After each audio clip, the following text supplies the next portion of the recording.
आपण चांगल्या नेत्याचे कार्यकर्ते आहोत, आपण भाजपचे नाही आहोत.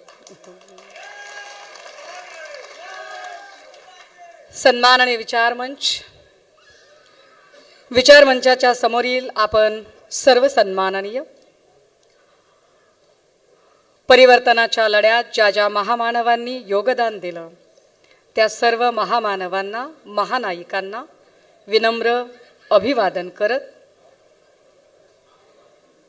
हा शिवसेनेचा वटवृक्ष, हे बीज ज्यांनी लावलं आणि आपल्या रक्ताचं पाणी करून, हाडाची काढव करून ज्यांनी वाढवली, घडवली, त्या वंदनीय बाळासाहेबांना अभिवादन करत, या मंचावर उपस्थित या भागाचे संपर्क प्रमुख आमदार आयुष्यमान दुष्यंतजी चतुर्वेदी, पूर्व विदर्भ संघटक आयुष्यमान सुरेशजी साखरे, महानगर प्रमुख प्रमोद मानमोडेजी, महानगर प्रमुख किशोर कुमेरिया, शहर प्रमुख नितीन तिवारी, ग्रामीण संपर्क प्रमुख बाळा राऊत, पूर्व विदर्भ सहसंघटक सतीश हरडे, आमच्या महिला संघटिका पूर्व विदर्भच्या शिल्पाताई बोडखे, पूर्व नगरसेविका मंगलाताई गौरे, शहर प्रमुख दीपक कापसे, तद्वतच सहसंपर्क प्रमुख उत्तम कापसे, आमचे अतिशय सुंदर ज्यांनी ग्रामीण पर्वातली महाप्रबोधनची सभा घेतली ते रामटेक विधानसभा प्रमुख विशाल बरबटे, शहर प्रमुख प्रवीण बर्डे, सुरेखाताई खोब्रागडे, अत्यंत उत्तम काम करणाऱ्या सुशीलाताई नायर, प्रीतम कापसे, सुरेखा गाडे, आशिष हडगे, अब्बास अली, ज्यांनी हिंदीमध्ये आपलं म्हणणं मांडलं असे आयुष्यमान नितीनजी तिवारी, आमची युवती सेनेची अत्यंत कर्तबगार, कारण आम्हाला अभिमान आहे की शिवसेनेमध्ये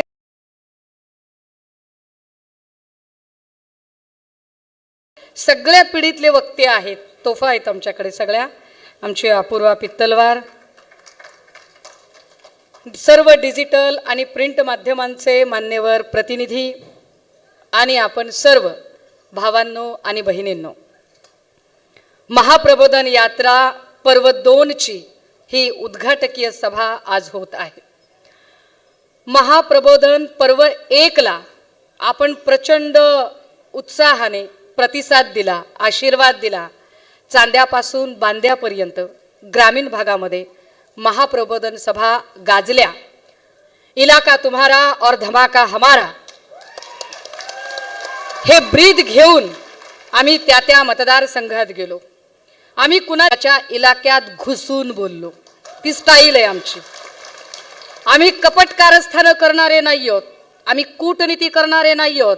आमचं कसं ओपन किचन असतं, जे शिजतं ते दिसतं. आम्ही ओपनली खुल्या मनानं निधड्या छातीनं वार करणारी आणि वार झेलणारे वंदनीय बाळासाहेबांचे शिवसैनिक आहोत. आता या सगळ्यांमध्ये मी नागपूरमधून निवडलं. ग्रामीण महाप्रबोधनची जी पर्व 1 होतं त्याची सुरुवात आम्ही ठाण्याच्या टेंभी नाक्यातनं केली होती, कारण आम्हाला बुडाखाली जाळ लावायला आवडतो. त्यामुळे आम्ही ती सुरुवात टेंभी नाक्यातनं केली होती. आता महाप्रबोधन 2ची सुरुवात आम्ही नागपूरमधनं करतोय. नागपूरमधनं जेव्हा सुरुवात करतोय म्हटलं त्यावेळेला खूप साऱ्या माध्यमांनी म्हटलं की अरे तुम्ही फडणवीसांच्या बालेकिल्ल्यातनं वगैरे करत आहात का? तू मला काही बालेकिल्ला वगैरे वाटलाच नाही. म्हणजे मी नागपूरला बालेकिल्ला म्हणून शोधायचा प्रयत्न करत होते. मग मी नागपूरचे सगळे फुटेज काढत होते. तर अरेच्छा, हे काय, मध्येच पूल पडलाय, रस्ता तुटलाय, पाणी पाणी झालंय, लोक पोहत पोहत चालत आहेत, स्मार्ट सिटीचा पाक बोजवारा उडालाय, आणि हा बालेकिल्ला कशाचा? हे तर पाणीच पाणी, पाणीच पाणी. मी म्हटलं अरे नागपूरला कधी समुद्र वगैरे आला की काय? ते म्हणाले असं नाही ताई, असं नाही. एकाच पावसामध्ये नागपूरचे 3, 13, 9, 18 झालेले आहेत. स्मार्ट सिटीच्या बाता मारणाऱ्या फडणवीसांच्या या नागपूरची अवस्था काय आहे हे दाखवलं. पण मला जरा कमालच वाटली. म्हणजे विचार करा की एकीकडे मुंबईमध्ये समुद्र आहे, भरती ओहोटी असते, खाली ड्रेनेज असतात, असं असताना सुद्धा मुंबई तुंबली नाही. जेव्हा एकदा भरतीची वेळ होती आणि त्याच वेळेला सुनामी आणि सगळे प्रसंग होते, 26 जुलैचा प्रचंड मोठा पाऊस झाला होता, तेव्हा आमच्या अमृता वहिनी अशा स्टाईलमध्ये फोटो बिटो काढायला उभ्या राहिल्या होत्या. मी शोधत होते त्या सगळ्या याच्यामध्ये की अरे अमृता वहिनींचा एकही फोटो नागपूरमध्ये कसा काय नाही निघाला बरं. नागपूरमध्ये त्यांनी असा करून फोटो काढायला पाहिजे. असं कसं? मी अमृता वहिनींची फॅन आहे. मला त्यांचं फोटो सेशन आवडतं. आपल्याला नाही फोटो काढता येत पण त्यांना काढता येतात ना. बाकी कोणी स्मार्ट हो अगर न हो, कोणाचा विकास हो अगर न हो, आमच्या वहिनींच्या पहिल्या शपथविधीचे फोटो आणि आताचे फोटो बघितल्यावर स्मार्ट कोण झाले, विकास कोणाचा झालाय हे दिसतच की. आपण काही त्याच्यात जाणार. दुष्यंत भाई मैं बहुत ही क्या बोलते हैं उसे, हम बहुत संस्कारी लोग हैं, बहुत संस्कारी लोग हैं.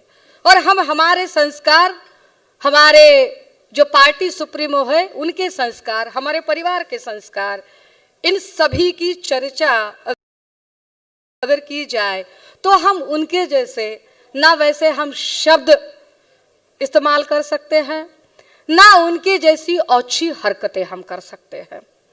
हम जब भी बोलते हैं बहुत स्टडीड बोलते हैं, विथ पेपर बोलते हैं. मग म्हटलं अरे हे बाले किल्ला वगैरे असं कसं काय म्हणतायत लोक. तो काही लोक म्हणाले अहो असं नाही म्हणाले, देवाभाऊ खूप अभ्यासू माणूस आहे. मला हे असंच वाटायचं. आता बहिणींना वाटतं ना भावांवर प्रेम असतं तर भाऊ आपला अभ्यासू आहे. तुम्हाला पण वाटायचं की देवाभाऊ म्हणजे खूप अभ्यासू माणूस. हळूहळू कळलं की अरे असं काही नसतं, असं काहीच नसतं. संघी लोकांनी केलेला हा प्रचार आहे. RSSच्या लोकांना एखाद्या माणसाचं जर अवमूल्यन करायचं असेल तर त्याचं ते कॅरेक्टर असोसिनेशन करतात. जसं त्यांनी काँग्रेसचं मॉडेल खोटारडं ठरवण्यासाठी जाणीवपूर्वक गांधी, नेहरू, अगदी इंदिराजींपासून सोनियाजींपर्यंत आणि आता राहुलजींपर्यंत त्यांनी कॅरेक्टर असोसिनेशन केलं. असंच कॅरेक्टर असोसिनेशन त्यांनी उद्धव साहेबांच्या बाबतीत करायचा प्रयत्न केला. हे संघी लोक इतरांच्या कॅरेक्टर असोसिनेशन करण्यामध्ये पुढे असतात, पण त्यांच्या स्वतःच्या लोकांबद्दल बोलताना मात्र फार बडा चढाके आणि त्याला दिव्य वलयांकित करण्याचा प्रयत्न करतात. असाच दिव्य वलयांकित करण्याचा प्रयत्न त्यांनी करताना बघा गमजा बघा त्यांच्या, वर नरेंद्र खाली देवेंद्र. अरे वा, वर नरेंद्र खाली देवेंद्र, मंत्रालयात उंदर. खरंच उंदर बरं का. मंत्रालयात उंदीर मारायचं टेंडर दिलं होतं. मी खोटं बोलत नाहीये. मी म्हणजे कोणीतरी म्हणेल की तुम्ही मंत्रालयातल्या लोक, नाही नाही असं नाही. मंत्रालयात खरंच उंदर झाली होती, मी त्याच्यावरती बोलते. अकेला देवेंद्र क्या करेगा, क्या मोदी है तो मुमकिन है, हे सगळं काय आहे माहितीये, दिव्य वलयांकित करण्याचा प्रयत्न आहे. आम्ही महाप्रबोधन का करतोय? महाप्रबोधन करण्याचं कारण हे आहे की लोक प्रबोधित झाली पाहिजेत. लोकांचं प्रबोधन झालं पाहिजे, प्रबोधनात परिवर्तन झालं पाहिजे. निव्वळ शिव्या देणे, निव्वळ टीका करणे हा आमचा उद्देश नाहीये. आम्ही प्रबोधन पर्व 1 मध्ये हा विश्वास दिला महाराष्ट्रातल्या चांद्यापासून बांद्यापर्यंत पसरलेल्या शिवसैनिकांना की शिवसेना कधीच संपत नसते. शिवसेनेची ऊर्जा सळसळती अखंड आहे, ती अखंड राहील. काळ कुणासाठी थांबत नसतो. शिवसेना पुन्हा उभी राहील हा विश्वास आम्ही पर्व 1 मधनं राज्यात निर्माण केला. ज्या ज्या लोकांनी उद्धव साहेबांवरती आरोप केले होते, ज्या ज्या लोकांनी उद्धव साहेबांना हिंदुत्व सोडले वगैरेच्या बाता मारल्या होत्या, त्या प्रत्येकाला त्याच्या मतदारसंघात जाऊन आम्ही मुहतोड उत्तरही दिली आणि ते कशासाठी गेलेले आहेत त्याची कारण सुद्धा आम्ही बैजवार पुराव्यासकट सांगितली. पर्व 2 मध्ये आमचा उद्देश आहे की आम्ही पर्व 2 मध्ये महाराष्ट्रातल्या प्रमुख प्रश्नांची, लोकाभिमुख प्रश्नांची चर्चा करावी. एक लोकमंथन घडवून आणावं. नुसताच पक्ष फोडणे म्हणजे विकास नसतो, तर पक्ष फोडण्यापेक्षा महाराष्ट्रातला प्रत्येक जात धर्मातला माणसाला माणूस जोडणे हा खरा विकास आणि समृद्धी असते. जी आम्हाला सन्मान्य उद्धव साहेबांनी शिकवलेली आहे, त्यासाठी म्हणून आम्ही महाप्रबोधन 2 साठी सज्ज झालो. आणि महाप्रबोधन 2 साठी सज्ज होताना हे परिवर्तन शक्य आहे. कितीही अंधार पडला राजे हो, तरी सूर्य उगवायचा थांबत नाही. आदित्योदय होणार आहे. हा आदित्योदय करण्यासाठी आम्ही सगळेच शिवसैनिक कटिबद्ध आहोत. दादा हो ते म्हणाले की देवाभाऊ फार हुशार आहेत. मला वाटलं ते हुशारच आहेत. मग ते हुशार आहेत म्हणजे काय? ते चाणक्य आहेत म्हणजे काय? ते मास्टर माइंड आहेत म्हणजे काय? मग मला असं वाटलं की चाणक्य आणि मास्टर माइंडची व्याख्या माझ्या दृष्टिकोनातनं काय? चाणक्य म्हणजे जे उत्कृष्ट राजकारणी असतात, जे संघटन कौशल्य असतं, जे संघटन वाढवतात, ताकद वाढवतात, माणसं तयार करतात, फळ्या तयार करतात.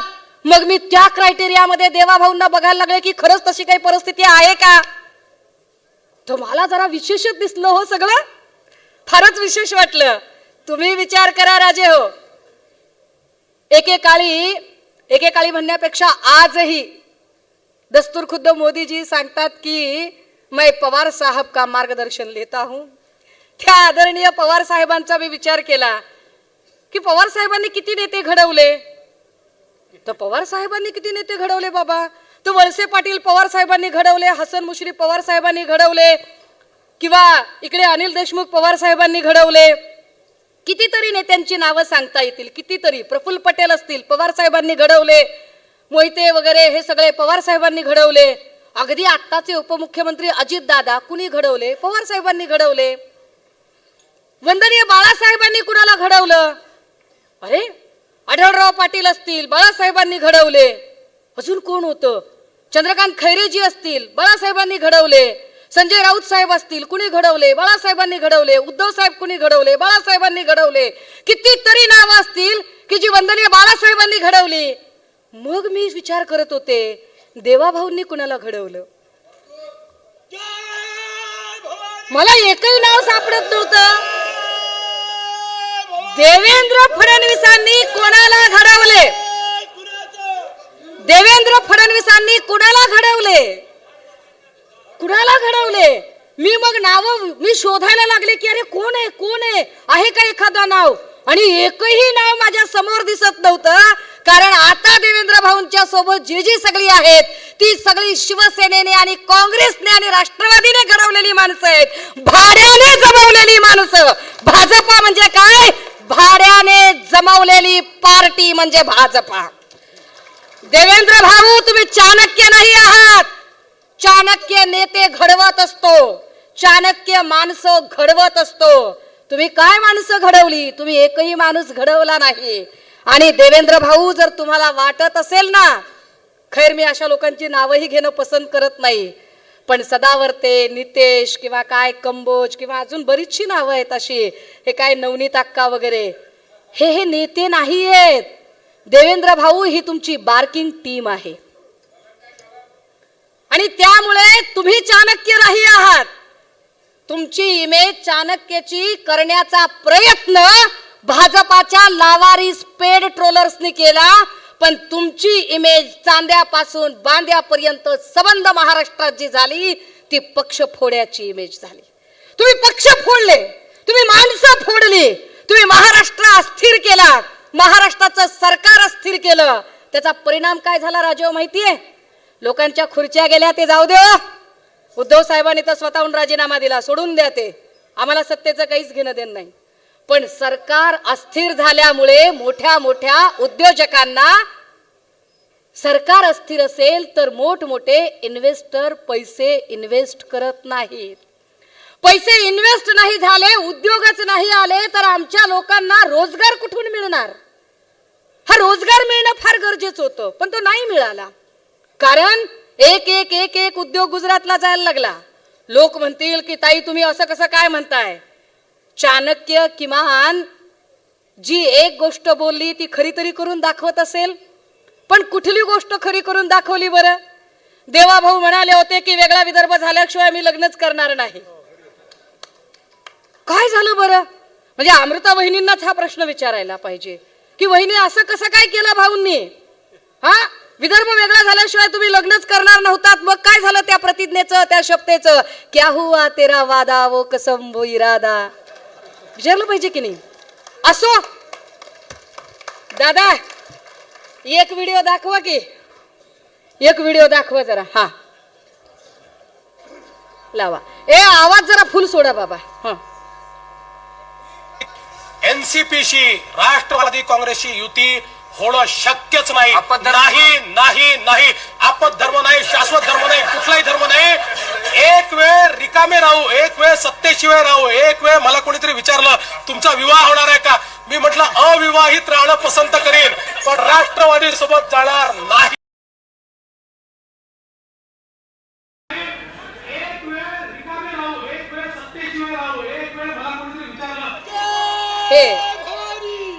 हे प्रभू श्री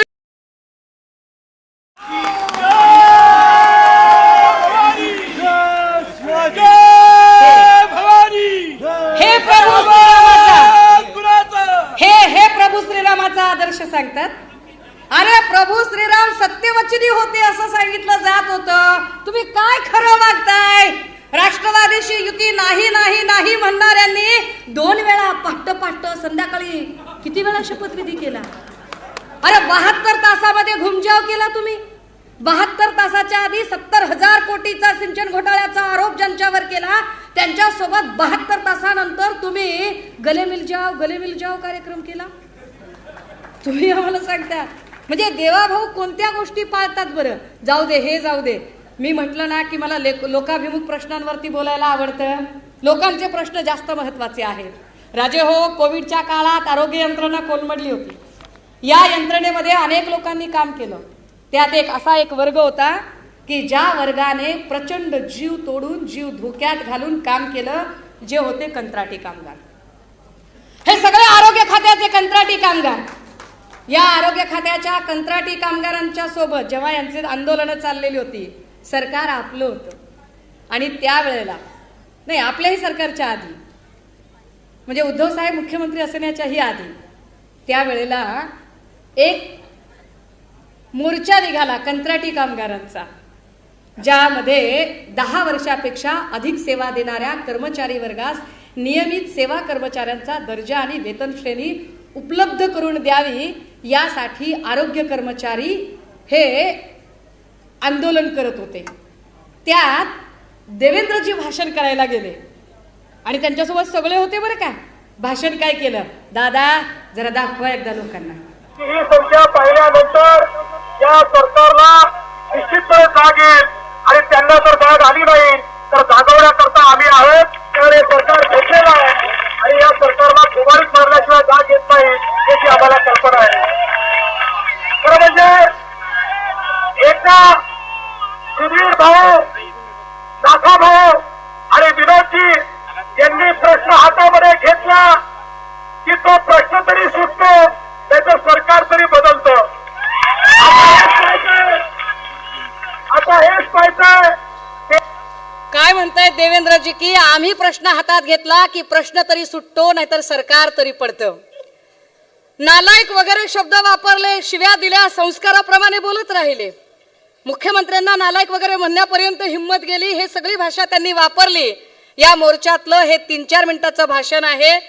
ओल्ड, फार जुनी प्रत असल्यामुळे आणि ते पिक्चर असं फाटत असल्यामुळे तुम्हाला चेहरा नीटसा दिसला नाही राजे हो. ते देवेंद्रजी सरकारमध्ये आले. बरं आले तर आले, एक पक्ष फोडला. एवढा पक्ष फोडून काही उपयोग नाही झाला. ते उपमुख्यमंत्री झाले. ज्यांचा मुख्यमंत्री झाला त्यांचा आरोग्यमंत्री झाला. मग त्या आरोग्यमंत्र्याने पण गळा काढायला सुरुवात केली. बघा हे लोक शब्द किती पाळतात, लोकांचे प्रश्न किती महत्वाचे आहेत. दादा जरा दाखवा. कोरोनाच्या काळामध्ये सुद्धा मग आमच्या आशा वर्कर असतील, आमच्या परिचारकार असतील, आमचे डॉक्टर्स असतील, हे सर्वजण देवदूतासारखे. महाराष्ट्राची परंपरा आहे, महाराष्ट्राच्या परंपरेला शोभेल अशा पद्धतीचं काम त्यांच्याकडनं झालेलं आहे. रस्त्यावर उचलून प्रत्येक नागरिकाचा जीव वाचवण्याचं काम त्या ठिकाणी त्यांनी केलं. त्याबद्दल त्यांचं आपल्या माध्यमातून अभिनंदन करतोय. आणि म्हणून एक माफक अपेक्षा गेले 7 ते 8 महिने मी आपल्या कॅबिनेटलाही सांगतोय, भाऊ आपल्याकडे माझी व्यथा मांडतोय, माझ्या सर्व मंत्रिगणापुढे मी माझी व्यथा मांडतोय.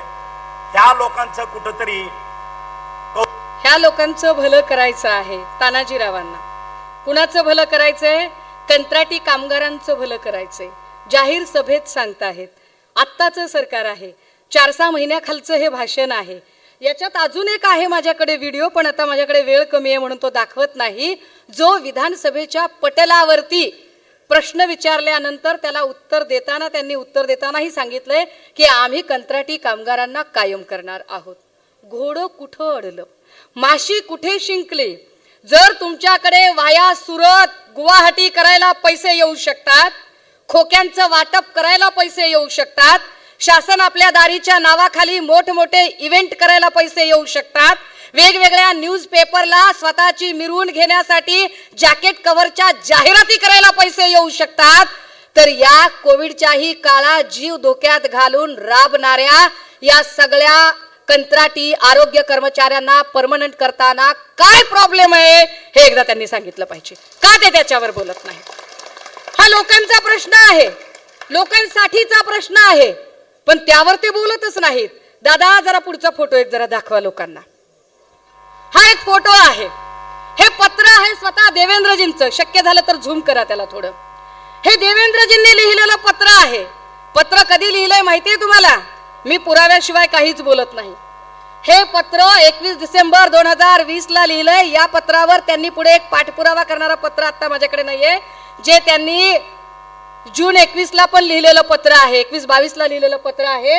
यात ते असं सांगतात, general motors India private limited Talegaon ही कंपनी बंद होणार असल्याने 3578 कामगारांवर उपासमारीची वेळ येते. याबाबत तात्काळ उपाययोजना करावी. उपाययोजना नाही केली तर मोर्चे काढेन, संप काढेन, सरकार पाडेन. सरकार पाडेन, सरकार पाडण्यावर फार जोर आहे बिचाऱ्याचा. सरकार पाडेन. पुढे त्यांनी पाडलं. सरकार पाडलं म्हणजे कसं पाडलं? खोके बिके खर्चून पाडलं. अरे पण ठीक आहे बाबा, पाडलं सरकार, पण ह्या पत्राचं काय? ज्याच्यात तुम्ही लिहिताय की तुम्ही सांगताय की कामगार संघटनेने मुख्यमंत्री कार्यालयामध्ये निवेदन दिले, सदर प्रकरण औद्योगिक न्यायालयाकडे प्रलंबित आहे. तसेच सद्यस्थितीत या कंपनीमध्ये 1578 कायमस्वरूपी व 2000 कॉन्ट्रॅक्ट पद्धतीने कामगार असे एकूण 3578 कामगार काम करत असून या कामगारांची नोकरी गेल्यास त्यांच्यावर कुटुंबावर उपासमारीची वेळ येऊ शकते. विरोधी बाकावर बसल्यावर उपासमारीची वेळ येऊ शकते. हे तत्वज्ञान आठवणाऱ्या देवेंद्र फडणवीस साहेबांना स्वतः उपमुख्यमंत्री झाल्यावर का विसर पडतोय? तळेगाव मध्ये ही सगळी बिचारी माणसं आपली बाया पोरं लेकरं घेऊन तिथे बसली आहेत आंदोलनाला. तुम्ही त्या बायकांना जर भेटलात तर तुमच्याही डोळ्यात पाणी येईल, ज्या सांगतात की ताई पगार नाहीये, लेकरांना चांगल्या शाळेतनं काढून आम्ही आता घरी बसवलंय, फीस भरू शकत नाही. कित्येकांचे फ्लॅटचे हप्ते देणं झालं नाही, फ्लॅटला सील झालं, जे बिचारे रस्त्यावर आले. कित्येकांच्या घरात त्या बायका सांगतात ताई लेकराचा वाढदिवस करायला पण पैसे नाही राहिले, किंवा खाऊ घालायला चांगलं चॉकलेट घेऊन द्यायला आमच्याकडे पैसे नाही राहिले.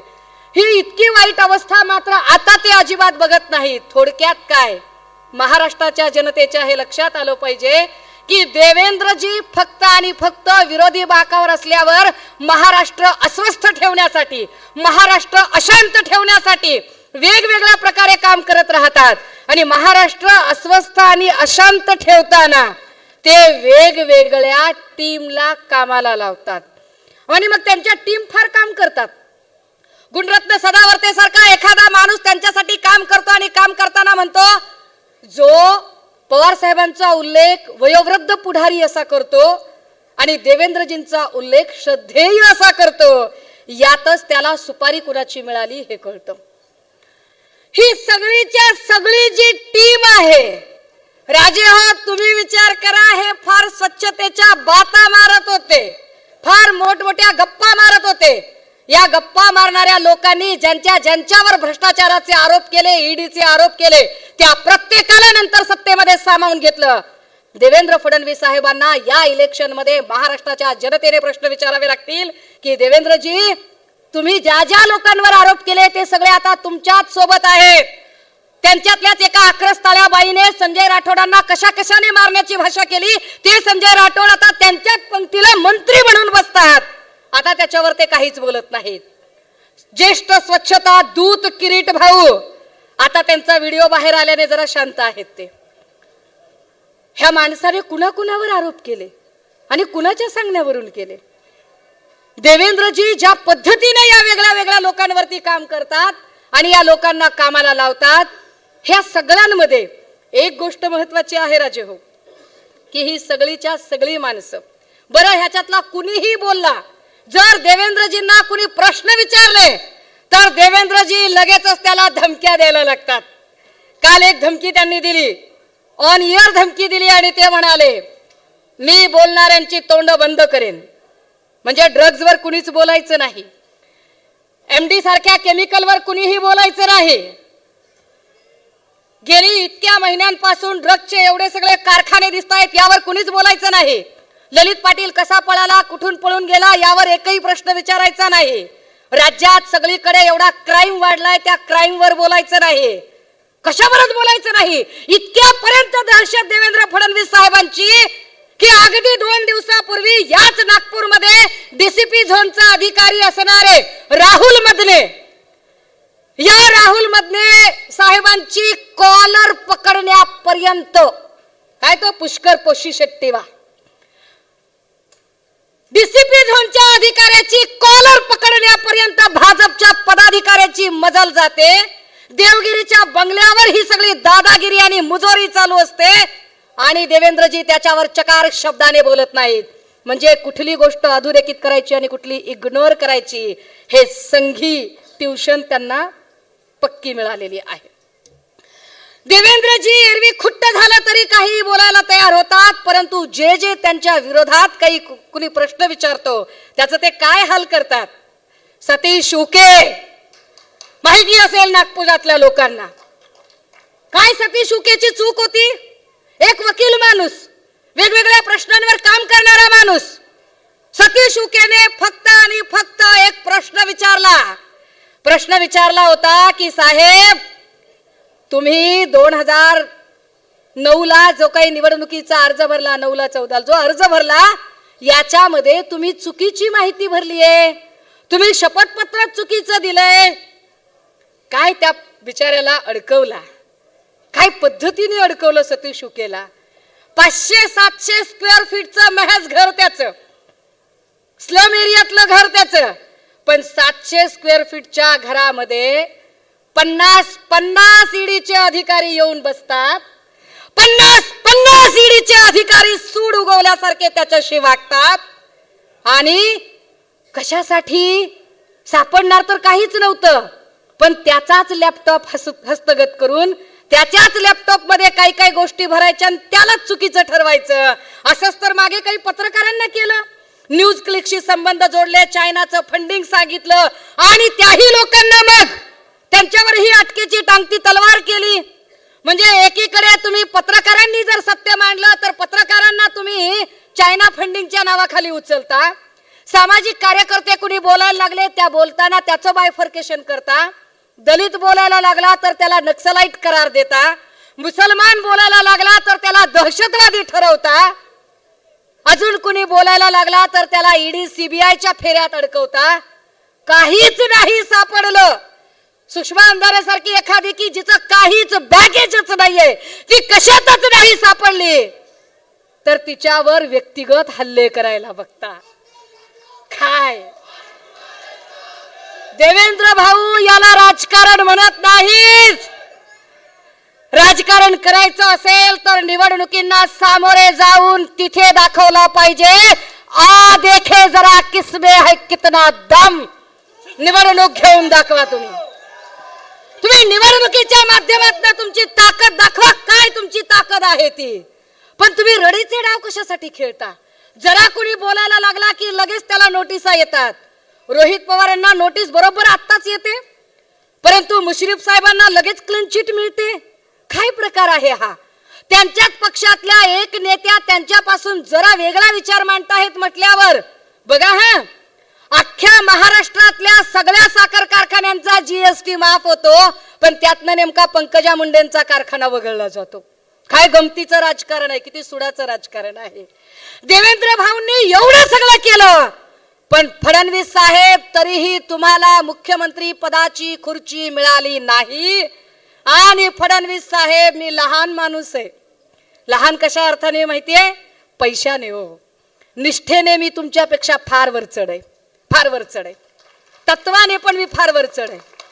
फडणवीस साहेब एवढे पक्ष फोडले, एवढे सगळा राडा केला, एक पक्ष फोडून समाधान झालं नाही, दुसरा पक्ष फोडला, पण तुमच्या नशिबात मुख्यमंत्री पदाची खुर्ची नव्हती.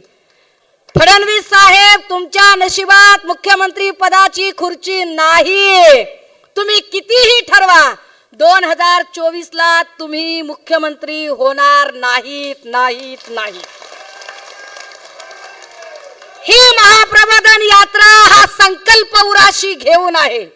ही महाप्रबोधन यात्रा हा संकल्प करत आहे की जाती जाती आणि धर्माधर्मांचे कंपू तयार करणाऱ्या भाजपाला 2024 ला महाप्रबोधन यात्रा हा संकल्प करत आहे की जाती जाती आणि धर्माधर्मांचे कंपू तयार करणाऱ्या भाजपाला 2024 ला सत्तेतून पाय उतार केल्याशिवाय आम्ही राहणार नाही. नागपूरच्या क्राईम रेकॉर्ड बद्दल मी बोलूच नाही. नागपूरच्या क्रिमिनल रेकॉर्ड बद्दल मला बोलायचंच नाहीये. आणि गाळमुक्त तलाव ही जी संकल्पना होती, ज्या संकल्पनेतनं तुम्ही काय त्याला म्हणतात, ECS चे फंड असतात, NGO ला दिले जातात. कोणत्या NGO ला फंडिंग दिलं ते डॉक्युमेंट सकट पुन्हा बोलेल, त्याच्यावर आत्ता बोलणार नाही. परंतु हे सगळे फंडिंग, ज्या अमृता फंडिंग कुणाला दिलं, कशा पद्धतीने दिलं, दादा मी पुराव्याशिवाय कधीच बोलत नाही. मी पुरावे घेऊनच बोलणार. मी सकाळी एक मुद्दा, मला माहित नाही किती माध्यमांनी अधोरेखित केला ते, मी सकाळी एक मुद्दा असा असताना कोण लोक होते आणि सुप्रिटेंडेंट कोण होता, मी त्यात सुप्रिटेंडेंटचं नाव घेताना अजय टावरे असं नाव घेतलं. आणि अजय टावरे कोण आहे तर गुगल करा, गुगल लोक हो, गुगल करा. अजय टावरे किडनी रॅकेट मधला मुख्य आरोपी. अरे कसा काय तो सुप्रिटेंडेंट म्हणून तिथे होता. 1.25 वर्षात 5 अधिकारी बदलतात, पण हा माणूस 10 वर्ष ससून मध्ये कसा काय होता. एकाच गावातले सगळे कसे असू शकतात. अजय टावरे साताऱ्यातले, शंभूराज साताऱ्यातले. अगदी त्याच वेळेला तो चरणसिंग राजपूत नावाचा SP पोलीस अधीक्षक, तोही तिकडे वालचंद नगर आणि जवळपासचा. माझ्याकडे खूप आहे बोलण्यासारखं. फडणवीस साहेब, मी एकही शब्द वेग बोलत नाहीये, विथ डॉक्युमेंट बोलतेय. फडणवीस साहेब आणि त्यांच्या चेल्या चपाट्यांनी, त्यांच्या पेट्रोलर्सने आणि त्यांच्या बार्किंग टीमने, जी बार्किंग टीम सकाळपासून संध्याकाळपर्यंत ज्यांना सुपाऱ्या आणि उपकंत्राट दिलेली आहेत फक्त आणि फक्त मातोश्री आणि उद्धव साहेबांवर बोलण्यासाठी, त्या बार्किंग टीमने जे अनेक गोष्टी बोलल्या, त्यातला एक बार्किंग टीम मधला एक असा टिल्लू माणूस होता. तो काल काहीतरी बोलत होता. हा जाऊ दे, असू दे, लहान लहान लेकरांना बोलायचं नसतंय. यातला हा जो काय म्हणालात, ऐकायला आलं नाही राव मला. काय की बाबा, मी शाकाहारी माणूस आहे. असो, आपण कोंबड्या बिंबड्या कशाला खायच्या, शाकाहारी माणूस आहे मी. अरे अभ्यास करत नाहीत, कॉप्या करून पास झाल्यासारखे बोलतात. कॅवेट कसं दाखल होतं हे साधं कळत नाही. अरे 2 माणसांचं केस चालू आहे, त्याच्यामध्ये जर थर्ड पार्टीचा जर PIL दाखल झाला असेल तर थर्ड पार्टीचा PIL दाखल झाल्यानंतर ज्याच्याशी संबंधित केस आहे त्याला त्याची माहिती मिळणे क्रमप्राप्त असते. ती माहिती मिळण्यासाठी तो अर्ज करू शकतो. असा एक अर्ज आदित्यजींकडनं जाणं ही एक स्मार्ट मूव्ह होती. मी माध्यमांना सांगितलं पाहिजे, सगळ्याच माध्यमांना. पिटिशन नंबर 17983/2023 26 सप्टेंबर 2023 ला दाखल झाला. दाखल करणारे जो माणूस आहे तो कोण आहे, supreme court and high court lieutenant असोसिएशनचा अध्यक्ष. नाव पठाण आहे, इट डझंट मॅटर. पण काय आहे माहितीये का, ही माणसं कशी उभी केली जातात त्याच्यावरती पुन्हा कधीतरी बोलेन. पण यांच्याकडून एक PIL दाखल झालं. हे पिटिशन दाखल झाल्यानंतर स्वाभाविक आहे की जर तुमच्याशी संबंधित मॅटर असेल तर ते काय चाललंय ते जाणून घ्यायचा तुम्हाला अधिकार आहे. त्यासाठी तुम्ही कोर्टाकडे अर्ज करू शकता. आदित्य साहेबांनी कोर्टाकडे एक अर्ज केला की जी काही प्रोसेस असेल, प्रक्रिया असेल ती मला माहिती असली पाहिजे. ज्याचा नंबर आहे 13/10/2023 ला आपल्याकडून IA दाखल झाला. IA number 19336/2023. But it is just a part of routine. हा कायद्याच्या प्रक्रियेचा भाग आहे. आता टिल्ल्या लेकरांना कळतच नाही तर काय बोलायचं बाबा आपण. तरी बी काल ती चॅनलवर सांगते, नो नो नो नो, कुठल्या तरी चॅनलने सांगितलं तुम्ही असेच थांबा, आपल्यासोबत सुषमाताई बोलायला आहेत. तर ते काय सांगतात, मला टेबल टेनिस खेळण्यात इंटरेस्ट नाही. अरे टेबल टेनिस खेळायला अशी सारखी हाईटची माणसं लागतात. एवढ्या लेकरासोबत कसं टेबल टेनिस खेळायचं बरं? मी आधीच सांगितलंय, जो कोणी उद्धव साहेब आणि मातोश्रीवर बोलेल त्याचा चक्रवाढ व्याजासकट हिशोब केल्याशिवाय राहणार नाही. दादा हो, या लोकांनी सांगितलं की असं झालं तसं झालं. अरे आभार माना उद्धव साहेबांचे, तुम्ही सगळे टीका करणारे हो आणि बार्किंग टीम हो. तुम्ही आभार माना की कोरोना काळामध्ये मुख्यमंत्री उद्धव साहेब होते. ते मुख्यमंत्री होते म्हणून आज आम्ही सभा घ्यायला आणि तुम्ही टीका करायला जिवंत आहात. कारण कोरोना सारखा काळ असतानाही कुठल्याही हॉस्पिटलमध्ये एका रात्रीत एवढे मृत्यू झाले नाही जेवढे मृत्यू आता देवेंद्रजींनी फोडाफोडी केल्यानंतर जे ट्रिपल इंजिनचं सरकार, खोके सरकार यांच्या काळात झालेले आहेत. किती मृत्यू, किती पद्धतीचे हाल. बरं तरीही हे खोटं बोलतात. फडणवीस साहेब इतकं रेटून खोटं बोलतात. त्यांच्या रेटून खोटं बोलण्याची किती ठिकाणी लाठी हल्ला झाला. उद्धव साहेबांच्या काळात एकही मॉब लिंचिंगची घटना झाली नाही. पण देवेंद्रजी पुन्हा एकदा सत्तेत सक्रिय झाल्यापासून काय पद्धतीचं वातावरण तयार झालं. दादा जरा दाखवा जरा लोकांना काय झालं ते. नाही एक सेकंड. हा एक मिनिट. एक थांब दादा जरा स्टॉप. दादा स्टॉप कर रे बाबा. दादा हो, मी म्हटलं ना की देवेंद्रजींनी ज्यांच्यावर आरोप केले, ज्यांच्यावर टीका केली त्या सगळ्यांना निवळ नंबर्स वाढवण्यासाठी आणि स्वतःची खुर्ची टिकवण्यासाठी जवळ केलं. त्यातलं हे एक कॅरेक्टर. ज्यांची टिल्ली पोरं आज देवेंद्रजींची बाजू घेऊन बोलतात, त्यांच्या वडिलांचा काय सत्कार केलाय देवेंद्रजींनी ऑन रेकॉर्ड विधानसभेमध्ये. हा सत्कार जरा बघा. हा बोला. त्याबद्दल 302 चा गुन्हा दाखल करा. मागणी मी नव्हती केली, तुम्ही केली होती. खूप गोष्टी शिकलो तुमच्याकडनं. असं नाही, तुम्ही आमचे नेतेच होता. गुंड नागपूरची सगळी हिस्ट्री पत्रकारांनी. अरे दादा आवाज वाढव की. नागपूरला झाले खून मारामारी.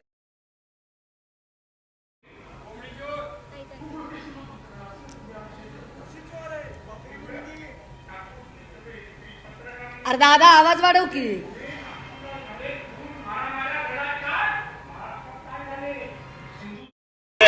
या ठिकाणी सांगितलं मग पार्टी ऑफ क्रिमिनल्स एक कोड आहे, लक्षात येऊ शकतं. पण जाऊ द्या, तेवढ्या डिटेलमध्ये मी काही जाणार नाही. पण सावंतवाडीमध्ये क्राईम नंबर 9/2016 137 135 143 147, त्यानंतर 11/016 143 147 148 149 353 332 336 447 448 क्रिमिनल लॉ अमेंडमेंट ऍक्ट 1932. जाऊ द्या, एवढे कुठे वाचत दिसतात. राज्याचे प्रमुख माननीय राज्यपाल महोदय यांच्या हस्ते आणि राज्यपाल भवनामध्ये तो घेतला जावा आणि म्हणून या ठिकाणी या कार्यक्रमाचं आयोजन करण्यात आलंय. महाराजांबरोबर असे कार्य केलं, त्यांना पुरस्कार देऊन आमच्या दैवतांवरचा अपमान केलाय असं म्हटलं तर चुकीचं होणार नाही. गुजरातचे मुख्यमंत्री ना अगर एवढा विकास अगर गुजरातमध्ये करत असतील तर इकडे गुजरातीला का वाटत नाही गुजरातमध्ये जावं? म्हणजे त्यांचे जे विकासाचे जे ड्रामा करतायत, ते मोठे जे दावे करतायत ते खोटे आहेत. त्यांना वाटतं का बाबा नरेंद्र मोदी एक चांगल्या पद्धतीने तिथे काम करतायत, आम्ही बोलतो मग ठीक आहे, मग जावा तिकडे. एवढं स्पष्ट एक भूमिका मी तिथे मांडली.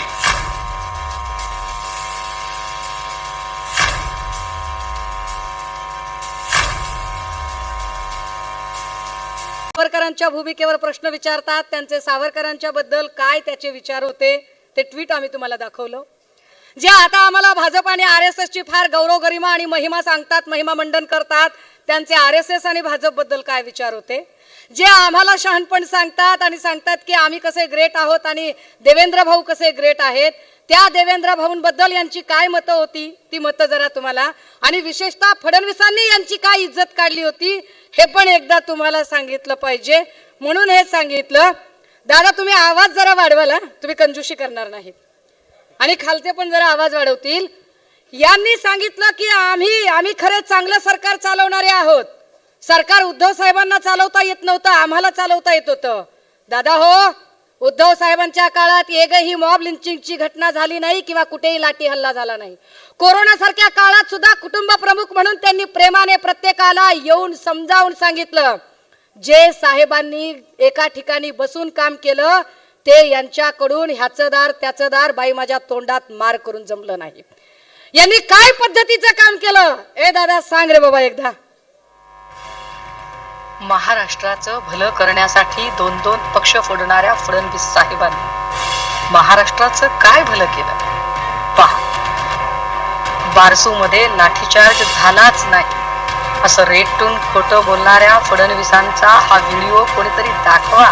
शासनाने पोलिसांनी जबरदस्त लाठीचार्ज करून महिलांची पर्वा न करता लाठीचार्ज केला आणि त्याच्यामुळे सर्व महिला बेशुद्ध पडलेल्या आहेत. लोकांना धांडा करून मारला मात्र तिथे आपण जर व्हिडिओ जरी बघितले तरी कुठेही लाठीचार्ज झाला नाही. त्यांना थांबवण्याचाच प्रयत्न केला. पोलीस लोक होते, विश्वासक अधिकारी पोलीस लोक होते, यांनी आम्हाला मारले. कोरोना काळात वारी बंद म्हणून कसा उच्छाद मांडला होता या भाजप प्रायोजित राजकीय रोजगार हमी योजनेच्या मजुरांनी. पण हेच मजूर गपगुमान डोळ्यांनी बघत राहिले. आळंदी वारकऱ्यांवर झालेला लाठी हल्ला, काय चूक होती या वारकऱ्यांची? आपण जर बघितलं असेल तर लाठीचार्ज मध्येही कोणी गंभीर जखमी होऊ नये अशा प्रकारचा प्रयत्न करण्यात आलेला आहे.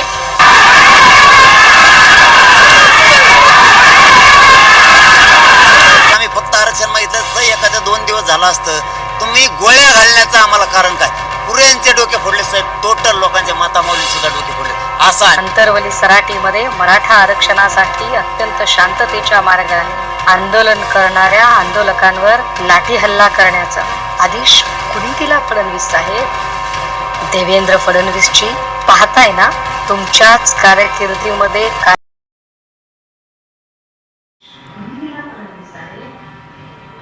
कोऱ्या वाजलाय ते. ज्या फडणवीस साहेबांनी प्रत्येक वेळेला मी फक्त आरसा दाखवते,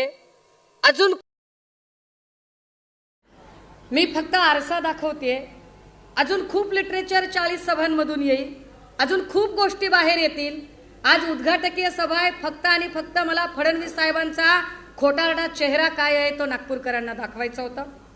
मला फक्त आणि फक्त फडणवीस साहेब पक्ष फोडण्यात किती बिझी आहेत याच्यातली कोणती गोष्ट आहे जी महाराष्ट्राच्या विकासासाठी त्यांनी केली.